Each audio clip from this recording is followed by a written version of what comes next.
Good afternoon. We will start with a question. If one has a physical problem, what is the best and quickest way to rise above it? Well, there's no one particular way.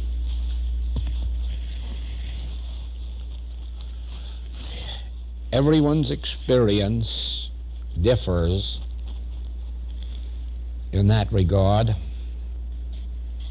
but the beginning of developing the ability to rise above these discords comes with an understanding of what you are or what I am in life. Let me illustrate that. Each of us has a certain standard of integrity, and no one from the outside can make us violate that. We ourselves may come under some temporary condition or temptation sometime and make ourselves violate it, but no one from outside of ourselves could make us violate it. I mean, it wouldn't make any difference who would come here and tell us to steal, that they just couldn't succeed. They would have no control over us. And so it is, the world may try to get us to lie, cheat, deceive, but each one has arrived at a certain place of integrity where they cannot even themselves violate that degree. Now, let us say that I use the word I, Joel, and that I, Joel, have a certain degree of integrity which no one can intrude and make me violate.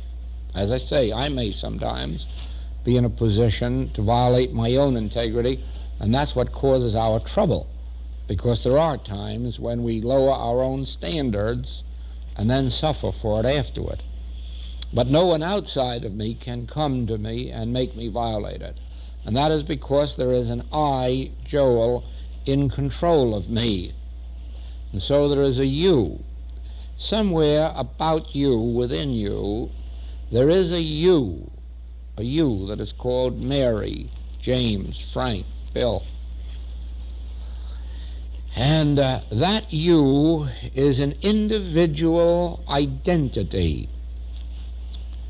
Spiritually, truthfully, it is a God identity. It is a God selfhood. But we, in our prodigal son experience, have wandered from that and have set up an identity called Joel, Bill, Mary. Now, when it comes to a matter of integrity, you will assert that and say, no, don't ask me to steal, I won't. I won't. I will not. I will not come down from my standard. I will not steal. I will not bear false witness. I will not lie. But a draft blows through this room, and some will say, I've caught a cold. You will not assert your integrity there and say, and your dominion, and say, no, you out there, draft, have no control over me. Oh, no, I don't allow you to come into my household, my mind or body, and govern me. I am not subject to drafts. I am not subject to the will or belief of somebody outside my own being.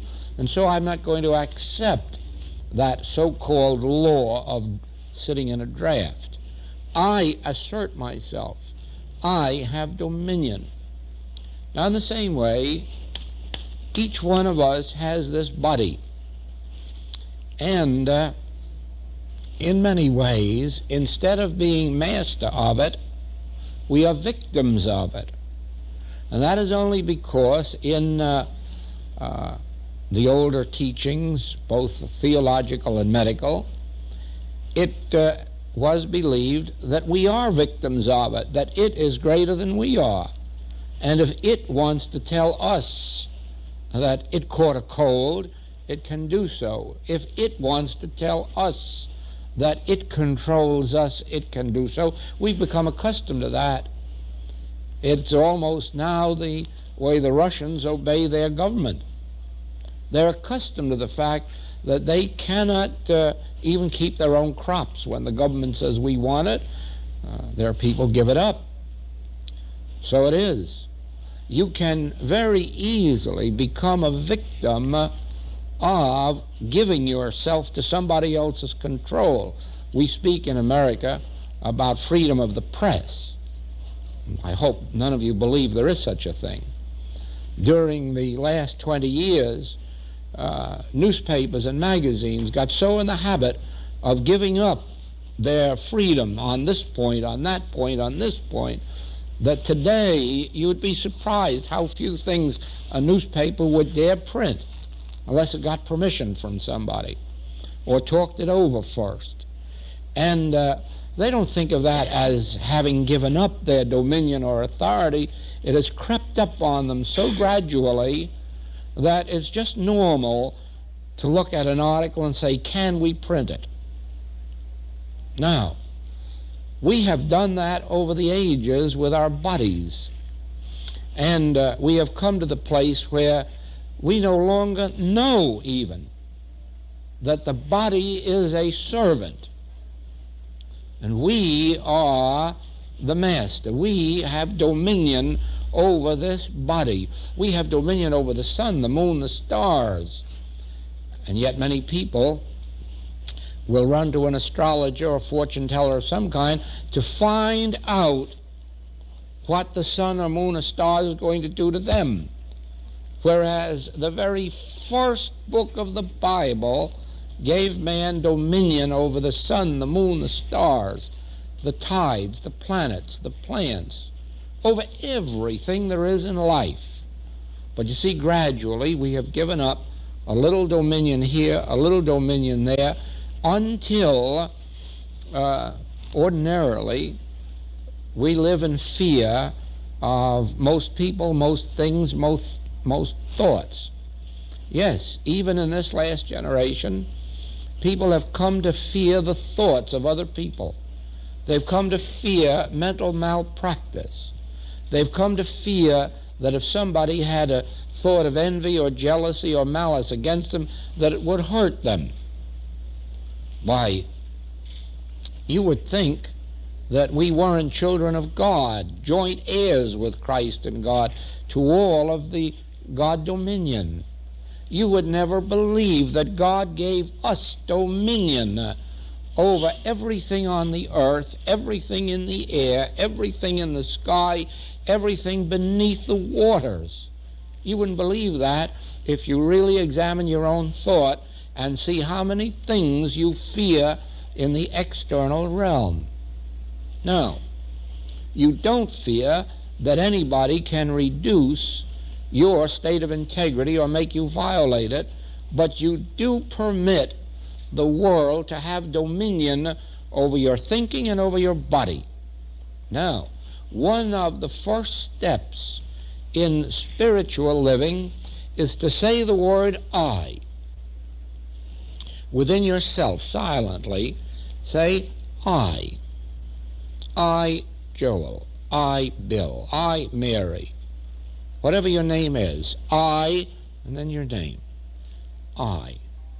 And now remember that that I is God in manifestation, God expressed. That I that you have declared, I, Joel, I, Jim, that is the Son of God. That is the Christ of God. That is the immaculately conceived God. Remember, close your eyes and say I, and you'll realize that it was never conceived physically, and it was never brought forth from anybody's womb. I. You see, that I is spiritual. That I is the Spirit of God in man. It is the Son of God individually. It is God itself individually appearing as the Son. I will give you again a quotation.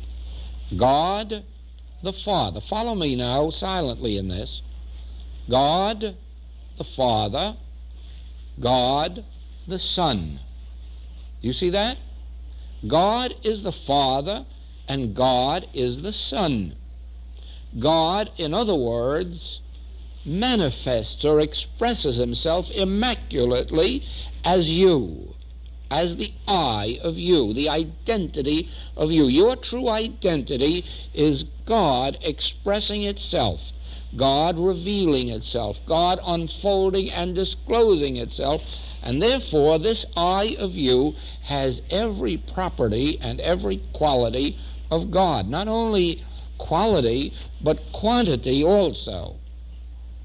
Because, you see, there is no such thing as dividing up God into bits. So God appearing is the infinity of God. You'll remember we had this one session here. One statement of truth embodies all of the truth there is. Yes, and it's in the May letter. One statement of truth embodies all the truth there is. You don't have to recite 20 statements of truth to make up a treatment, because all of the Word of God is in any one statement of truth. When you say God is love, you have included the whole of the Godhead in that statement. When you say God is mind, you have still embodied all of God. You haven't divided God or separated God from itself. The whole of God is in that realization of God as mind. When you say God is life, you are talking about the whole of God. And so it is with us. When God manifests himself, God manifests all his qualities, quantities, activities as himself, as you, and as me. So, if I then close my eyes and say I, and then remember why this I is the Son of God, the offspring of God, the manifestation of God's being, immaculately conceived, not born of the flesh, because this was, well, before Abraham was, this I am. Even unto the end of the world, this I is with me. And this I is the direct offspring, manifestation, expression of God. And this I of me was given dominion in the beginning over the things of the earth, the waters beneath, the air above, and the skies above. I was given dominion. And that dominion is God-given, God-maintained, God-sustained, and by the power of God, I have dominion. Now, I of my own self can do nothing, remember, but I, given dominion by God, and with God's grace, have dominion over everything, over every condition. Nothing shall by any means come nigh your dwelling place. Nothing shall enter you to defile or make a lie. It isn't what goes in the mouth, it's what comes out. It isn't anything of earth that bothers us. It is what our state of consciousness is. That determines the degree of the harmony or inharmony in our experience. Now, if you sit around fearing what other people's thoughts can do to you, you can make yourself a victim of anybody's thoughts. But if you sit around and let yourself be influenced by beliefs of weather, climate, germs, you make yourself the victims of those things. Whereas the moment you assert your dominion through your Christhood, through your I and the Father are one, and the Father has given me dominion over all that is. Therefore, I am the law unto my universe. Through God, through grace, I am the law. Nothing shall come nigh my dwelling place. Nothing can enter me that defileth or maketh a lie, because through the grace of God I have dominion. I am the Son of God, joint heir with Christ in God. But do you see this? I have said it over and over again. The secret of harmony is the activity of truth in your consciousness. There is no outside God and there is no outside devil. It is either the degree of activity of truth in your consciousness or the lack of it that determines the good or evil in your experience. If you do not, you see, many years ago, this was 1931, something said inside of me that the secret of life is in the word consciousness. Well, when you hear that, and you don't even know what the word consciousness means, you're astounded, and you go and look it up, and you find that of all the words in the dictionary, there is less written about consciousness than any other subject under the sun. Then, as you go and spend some years to search, you will find that there is nothing in literature on the word of consciousness that tells what it is or the secret of its operation. And so you'll know now that the secret of the infinite way and the thing that separates it from any teaching of the past or present is in the word consciousness. It's all in the word consciousness. The moment you begin to catch a little glimpse of the meaning of consciousness, you will begin to see that you cannot demonstrate supply, and you cannot demonstrate home, and you cannot demonstrate employment, and you cannot demonstrate good. Why? There isn't any outside of consciousness. Until you first demonstrate consciousness, you cannot demonstrate thing. Now, see if we can illustrate that, because you see, on that hinges this whole secret of the infinite way and its demonstration.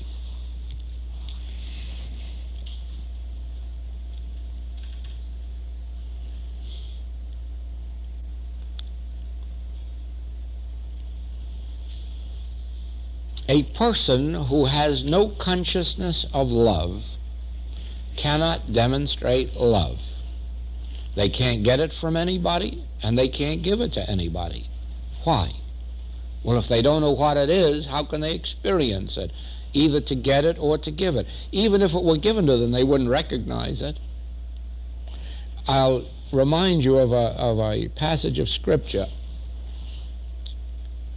If you raise them from the dead, they would not believe. Why, surely, if you were to heal a person, lift them up, raise them from the dead virtually, and some person unsympathetic to metaphysics or truth were to be told of it, they would answer just as a doctor did here some years ago when he had given up a patient and told the wife that the patient couldn't survive more than a couple of days, be prepared for it. And then when metaphysics was called in and the patient was completely healed in 5 weeks, the doctor says, oh yes, he's healed, but don't give the credit to metaphysics. That's one of those miracles we sometimes hear about. Certainly, it just happened out of nothing. if you raise them from the dead, if that isn't in their consciousness, you cannot make them see it. And so it is in every phase of life. That is why, as practitioners and teachers, when you get to that point, one of the first lessons you will learn is never tell a person their faults. Never even tell them what it is that's holding back their demonstration. Because of all the people in the world who won't believe it, your patient and student is the one. Why, that's the very thing they know is wrong with the world, but not with them. Never is that wrong with them. Why, they have discovered, that's their secret, they've discovered that that's wrong with everybody in the world, only not with them. And so you learn never, never, never to point out anyone's faults, but take it into your silent work and handle it spiritually and bring about a change. But never think that you can tell a person, you mustn't be envious, you mustn't be jealous, you mustn't be malicious. Well, I'm not that. Why, that's what the world is doing to me. No, no, no. So it is with this. If you haven't a consciousness of love, you won't recognize love when it's given to you, nor will you know how to give it to another person. If you haven't gratitude, you can't express it. That is why another great lesson was learned. Never in this work tell anyone they should be grateful. Never. Because you can't make them grateful. Oh, you might make them dig down in their pocket and bring up an extra $1 or 10 or 100, but that won't make them grateful. That will just make them pay out a little more money, but it will not stir up gratitude. And so the best thing is never tell anyone to be grateful. Never. As you will learn in the booklet, Love and Gratitude. If you live in the realization that gratitude and love are qualities of God, you'll meet with a lot of it in life. But you won't make this person or this person or this person grateful ever. Now, if you have a consciousness of supply, supply will gravitate to you. And if you haven't, it won't. If you have a consciousness of lack, no matter how much comes to you, it will always be taken away from you. As fast as it comes, that much faster it will go. Why? You're driving it away yourself. I have watched people, and on one occasion have said, I never knew a person who could prevent more supply coming to them than you can. I can almost see them, how they push it away, and all the time their mind is on getting.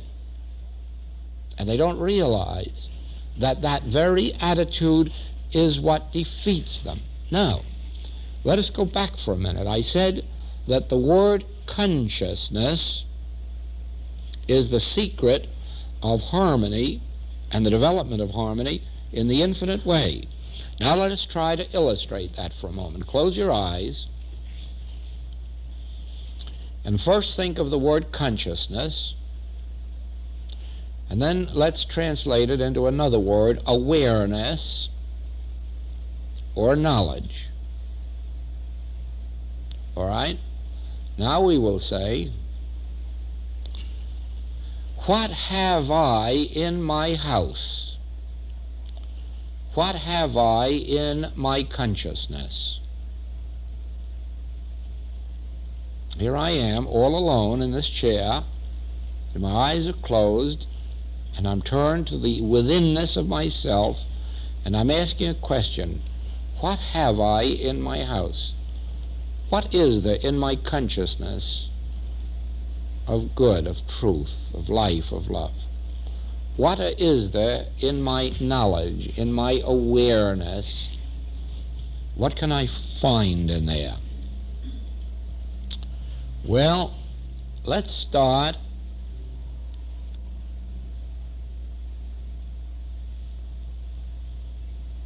with the word God. Now, what can I find in my consciousness of God? What can I find here within my knowledge, within my awareness of God? What have I in my house regarding God? God. Now I must have something within me that would be a consciousness of God, an awareness of God. Somewhere in my life I've had some kind of an experience. What do I know of God? Not what have I read now. What do I know?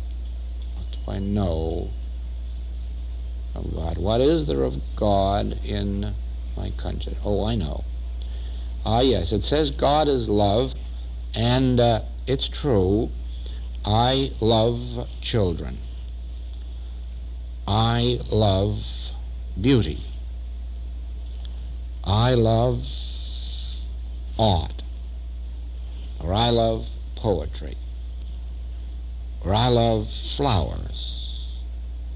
Now I'm commencing to see. Certainly, God is love. And if I love flowers, or I love trees, I love animals, I love children, then I have that much of God in me. Oh, now, really, it isn't me, it isn't I who love children or flowers. I see, if God is love, it is God loves children and flowers in me. Oh, then I have a great big bit of God in me, because I do love children. Big I love children. And so that is really God in me, loving children. And I love flowers. Well, who made flowers? God made flowers. Then who loves flowers the most? God must love flowers the most.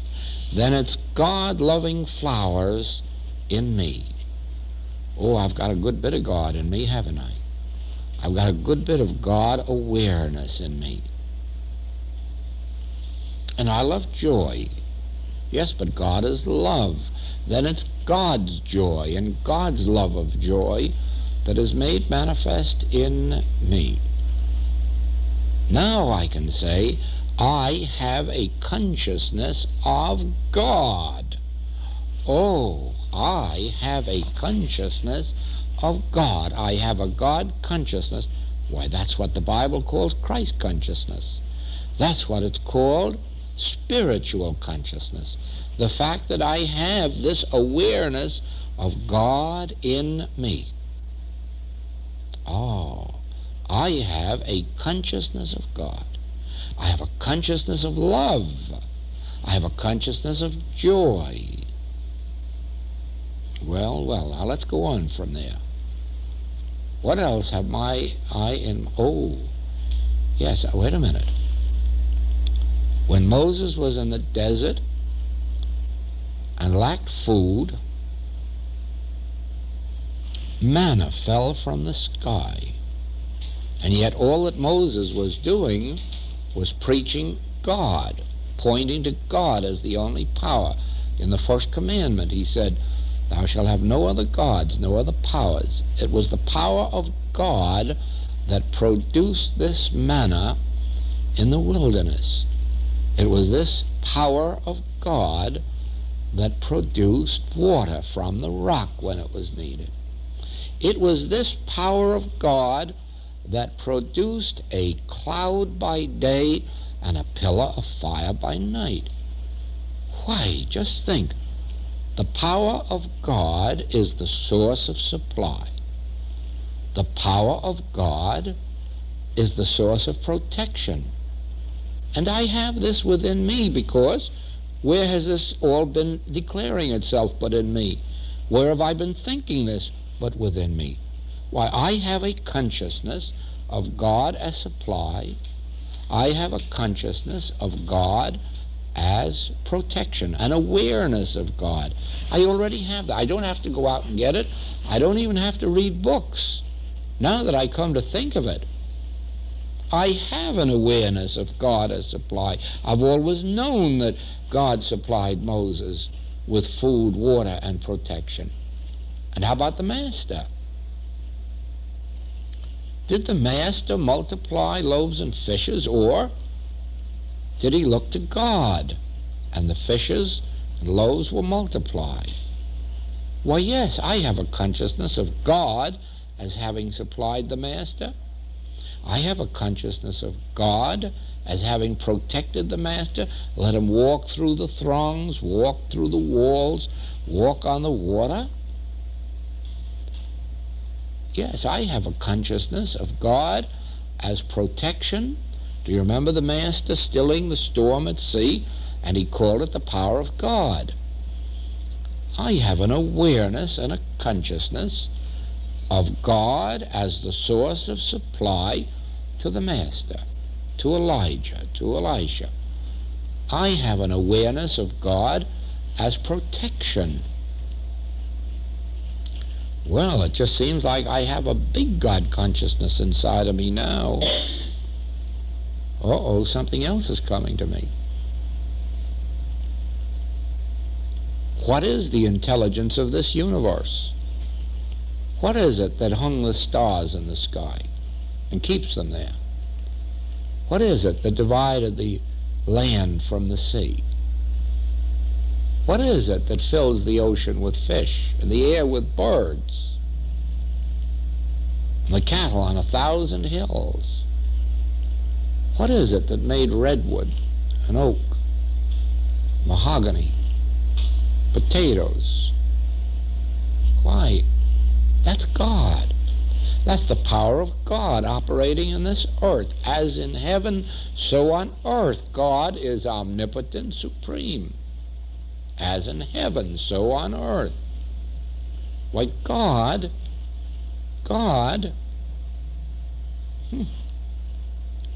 is the law of this universe, and I know that. So I have a consciousness of God as law. I have a consciousness of God as intelligence. I have a consciousness of God as beauty. Look at the beauty of this earth. Whether you go up into the mountains or into the valleys or out to sea, can you escape from beauty? And those who have traveled this world will all tell you that there is no such thing on earth as the most beautiful place in the world.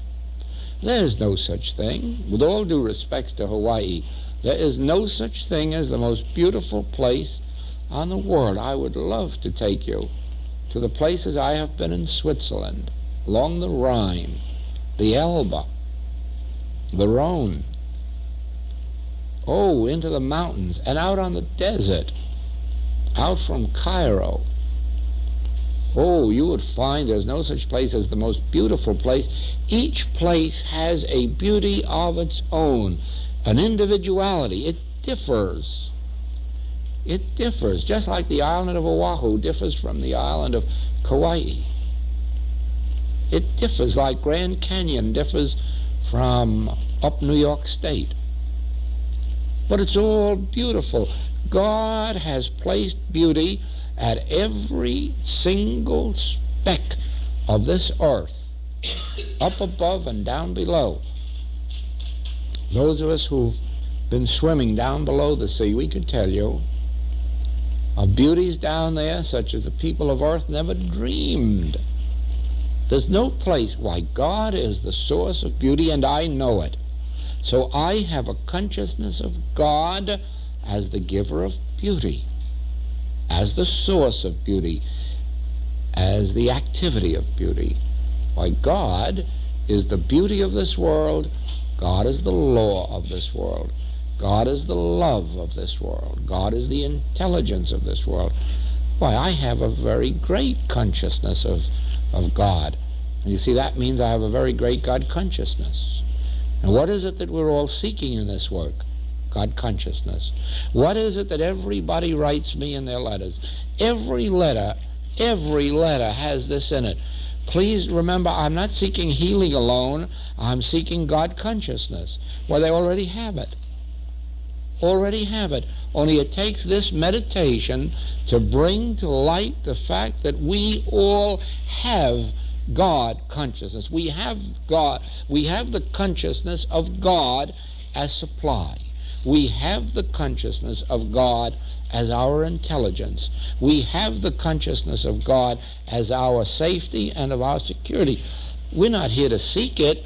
We're here to have revealed to us that we already have it. And then in the meditation, as we ponder it, more and more it comes to light, why, I have God-given dominion over this body, over the sea, over the fish, over the birds, over every creeping thing. I have God-given dominion. Never permit yourself to get egotistic and think of this power, joy, love, as being of yourself, because it's of God. We all have it equally. If we didn't have it all equally, then it might belong to us. We don't all manifest it equally because we don't all know that we have it. But just think that in this brief half hour here, we have learned that we already have Christ consciousness. We already have the consciousness of the Christ, which means the consciousness of our dominion and the consciousness of God's gift.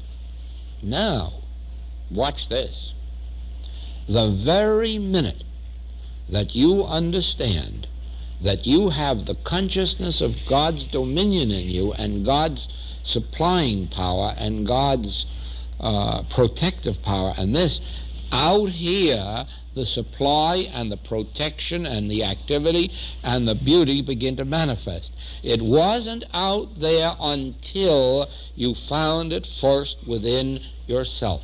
The whole secret of the Bible could be summed up in a sentence: what have you in your house? And if you can answer that and say, I have all the Godhead bodily, I have all the dominion of God, I have the joy of God, the peace of God, I have the safety and security of God, I have the supply of God, well, out here it begins to appear in tangible form. But until then, to go out and try to get supply out here or beauty out here, you'd find nothing but blank space. Because there is nothing out here except time and space, as I've brought out before. Whatever you demonstrate out here has come as an evolution from within your own being, and it has come in one way. What have you in your consciousness? Now, the activity of truth in your consciousness is the secret of harmony in your affairs. If you take every hour of the day, 1 or 2 or 3 or 4 or 5 minutes, and take truth, any phase of it, and make it active.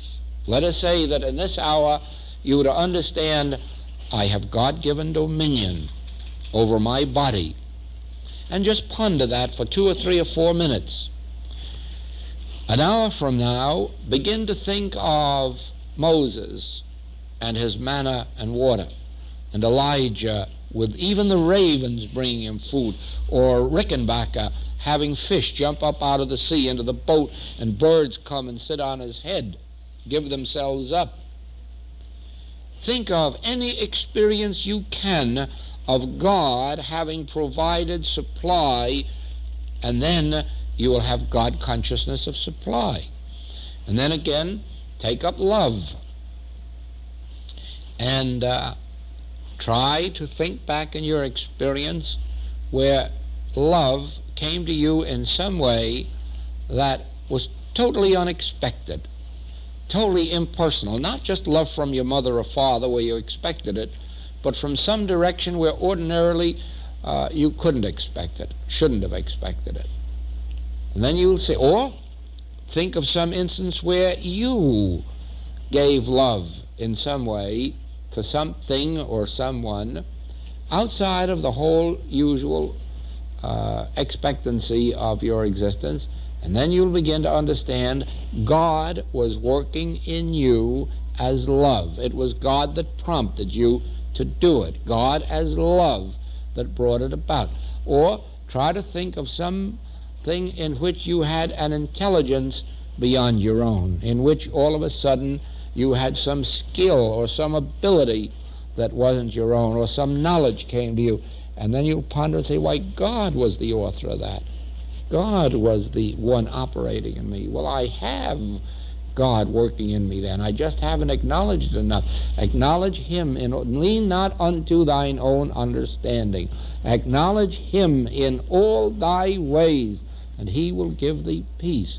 Now do you see that every hour of every day, and even when you wake up at night, you have to turn and acknowledge God as operating in your consciousness, as love, as supply, as life, as peace, as integrity.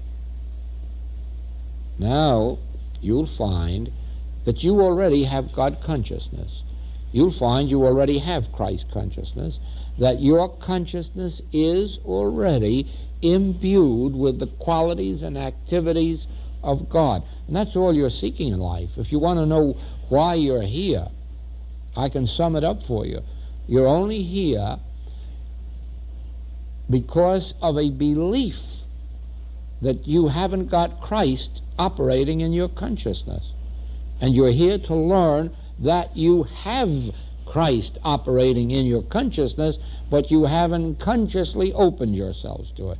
You've been trying to get Christ consciousness instead of realizing Christ is my consciousness. The presence of God already is operating within me. The power of God already is. Why, I am the Son of God. Now are we the sons of God. Now are we the sons of God. When we awaken, we will see him as he is, and we will be satisfied with this likeness. When we awaken, we will see ourselves as we are, and we'll be very satisfied, not with what was our human identity, but with the fact that now we can say, why, Christ has always operated in my consciousness, and I didn't know it. Christ has always fulfilled itself. Christ has been that which governed me, guarded me, protected me. Why then have I had discords, inharmonies, lack of protection? Because I did not consciously acknowledge him in all my ways. I was leaning on my human understanding. I was leaning on somebody else's human understanding. I was depending on somebody else's supply. I was depending on somebody else's guidance. I never once stopped to think why Christ is the very activity of my being. God has made me in his own image and likeness, and Christhood is my true identity, and at any moment I can turn to the Christ of my own being and get as much from it as I can get from minister, rabbi, priest, practitioner, teacher, savior, or anybody else. Why? Because Christ is the only Savior, and Christ is the Spirit of God within you. You have Christ absolutely within you. But until you spend the days, weeks, and months turning within to come to the realization of it and get the realization and the click, it will be as if you're out here in a world separate and apart from any spiritual guidance. Now, spiritual guidance, protection, safety, security, and supply are no further from you than this, right here, inside. That's where your Christhood is. And that's where you must learn to draw forth safety, security, not bomb shelters out here. Here, there's more safety in here from bombs than there is in any bomb shelter ever built. There's more safety from depressions in here than from all the bank accounts that ever were. Bank accounts sometimes disappear in depressions. This never disappears after you learn that you must no longer depend on yourself or some other body's self, but on me. Turn ye and be saved. Turn within. Seek the kingdom of God within you. What have you in your house? What have you in your consciousness? What have you of God awareness within you? Now, for the next weeks, ask yourself that question. What have I of God awareness within me? Now, meanwhile, if you have any physical problems, mental, moral, financial, seek help for it. Don't be afraid to ask help. We are in the same position today as the Hebrews of old who had Jesus and the disciples around.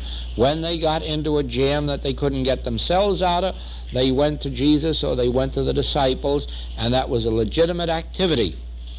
The wrong part was that too many of them got so accustomed to going to Jesus and the disciples that they wouldn't learn about their own Christhood, and finally they made the Master say, if I go not away, the Comforter will not come to you. Oh, Jerusalem, I would, but you wouldn't let me.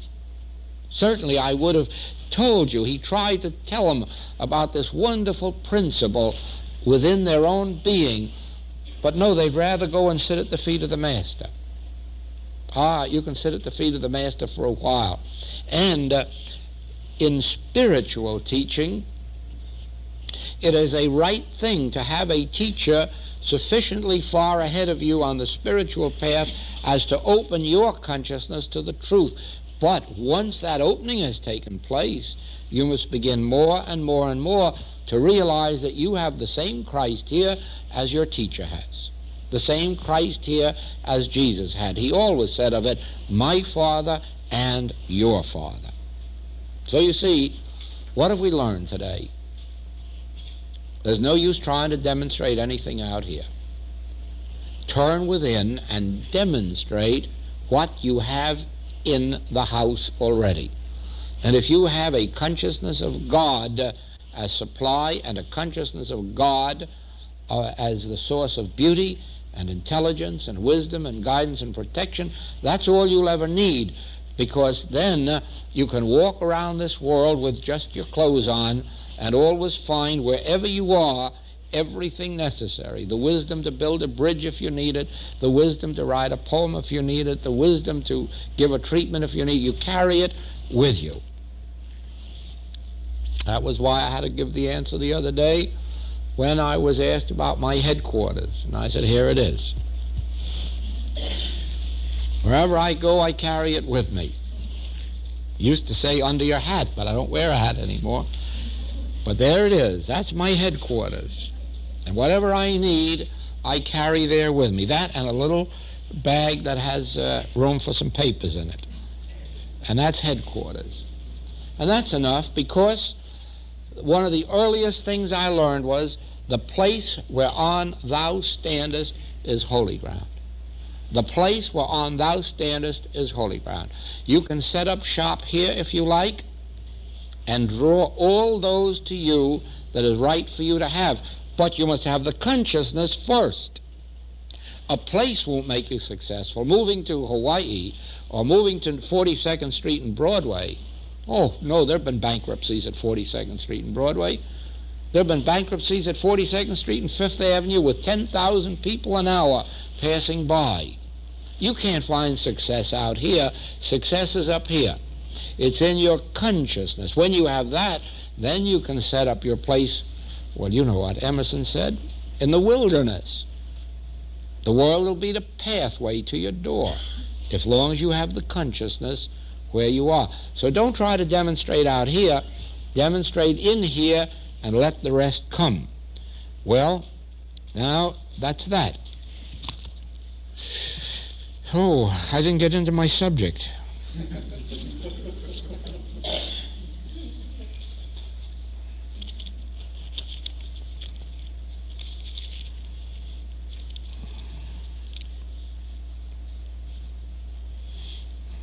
See, my subject was the consciousness externalized. And I only got, I didn't get halfway through it. I found a quotation of Shakespeare. My bounty is as boundless as the sea, my love as deep.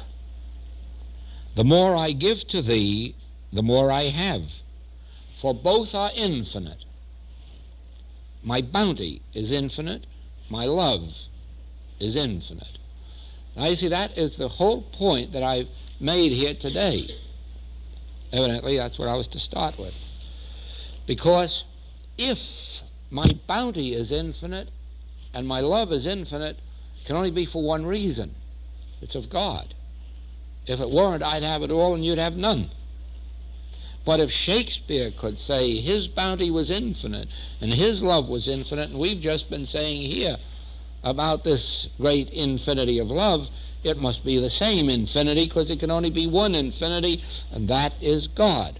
Now, when you start to draw on your God bounty, your God supply, your God love, do you see how infinite it is? Whereas trying to demonstrate it out here, it's finite.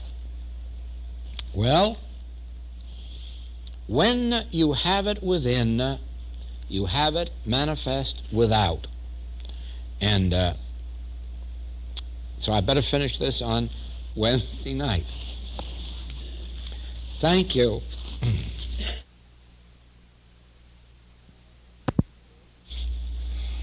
Now then, this is the principle of giving. And the reason that I use that title is this. Since we are infinite, now here's Shakespeare, my bounty is as infinite as the sea, my love as deep. All right. If then we have an infinite bounty and an infinite love, can we get any more? Can you add to that? And the answer is no, you can't. There is no way to get. It must come from within. You must draw on your bounty, you must draw on your love, which is infinite, and let it flow out, and never seek to have it come within. All right. When you start with that as your principle, then, that life is giving, not getting, not accomplishing, not achieving. Life is giving. We'll start with a scriptural revelation, and that is that we must give the first fruits to God. That was an ancient discovery of the Hebrews, followed up by the later Hebrews who became Christians. The first the first fruits must be given to God. Now they did it in the old Hebrew days in just the literal sense of giving 10% of their crops or 10% of their cattle or 10% of their gold or whatever they had to the church. That was their way of giving of the first fruits.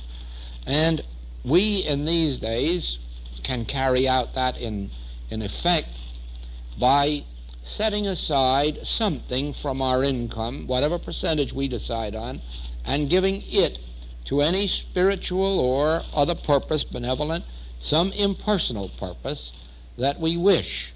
Now, it doesn't make any difference, truthfully, whether you start with a percentage or an amount. You can start and say, I'm going to give 10% or 5% or 2.5%, or you can say, I'm going to set aside 50 cents. The point isn't in how much or which way you figure it. The point is that you stick to your principle of giving, and then say, that goes as a first fruit to God. Before I pay the grocery bill, before I pay the rent, this goes to God. That sets up a pattern of giving based on the fact that you know that your bounty is infinite. Why? Because it's God's bounty, not your personal one. And so you're not afraid to part with that as a first fruit. All right. Now, if that's true in that realm, it's true on every realm. And so I have worked out, and this was in the last war that this was worked out, another way of giving the first fruits. In the last war, many of the, some anyhow, of the parents, of the students who had children going into the war asked me would I care for their children during the war? That is, take up daily work, prayer work, treatment work for their safety or security.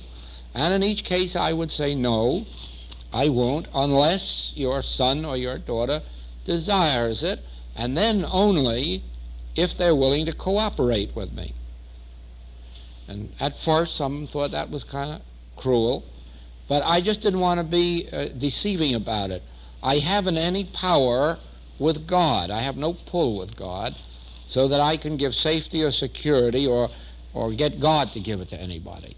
So I wouldn't want to deceive them that I'm sitting home praying for them and they should expect safety, and then word come that they're wounded or prisoner or killed. And so I made it very clear that I couldn't do it that way. But there is a principle of God that will be a safety and a security to anybody. And if they are willing to pay the price of safety and security, I'm sure they can have it. Well, as it happened, it so worked out that out of 20-odd boys that did agree to this, we had no deaths, no wounded, no prisoners, and none hospitalized for any purpose. All came back completely well. But remember this, they paid the price. It wasn't my sitting home having a pull with God and doing something for them. I wrote them every week, but part of the price was that they would write me every week. No matter where they were, no matter what the circumstance or condition, they had to find a way to get a postal card, or at least into a mail, on its way to me. But that was only the least. The biggest part was I demanded of them the first fruits. They had to promise me that when they awakened, they would pray for the enemy. Not for themselves, and not for their own allies, and not for their families back at home. They would give the first fruits to God and say a prayer for the enemy. Now after that, I don't care what kind of praying they did the rest of the day, and I wouldn't much care if it was a wrong prayer either. It wouldn't do them any harm, and even if it didn't do them any good, it wouldn't have to. Anyone who will open their eyes in the morning and pray for the enemy has given the first fruits to God. Why? Why, the Master reveals in the 4 Testaments that the only effective prayer is praying for one's enemies, praying for those that despitefully use you, for those that persecute you. And he says that these other people who pray for their friends, it profiteth them nothing. Now just think how much time you've had no profit in sitting around praying. Praying for your own children, praying for your own relatives, and it profiteth them nothing. The scribes and the Pharisees do that, and it profiteth them nothing. Ye must pray for your enemies. So there we have a first fruit. Give the first prayer to your enemy. Give the first of your supply to any God purpose that you wish, whether it's a church or whether it's a spiritual cause or whether it's the children's aid or what. Give that first fruit to God. Then give the first fruit of your prayer to God, to your enemy. Give that to your enemy. They need it more than your friends need it. And that is also a first fruit of giving, because you give it out of love. Remember, you can't pray for anybody out of hate. You can't pray for anybody out of disinterest. You can only pray for someone out of a great sense of love. And if you haven't a great sense of love for your enemy, you won't even remember to pray for them. But if you do remember to pray for them, it's because you're doing it out of a sense of love. Now remember, all the way back in Shakespeare's time it was known, my bounty is as boundless as the sea, my love as deep. Well, that must be God's love. And so out of God's love you can pray for your enemy. Out of God's love you can give the first fruits. Out of God's love you can do everything. And that's the first lesson to learn. That everything consists of giving, but not giving out of your bank account. Giving out of the infinite, boundless supply of God. Now, how are we? Thank you.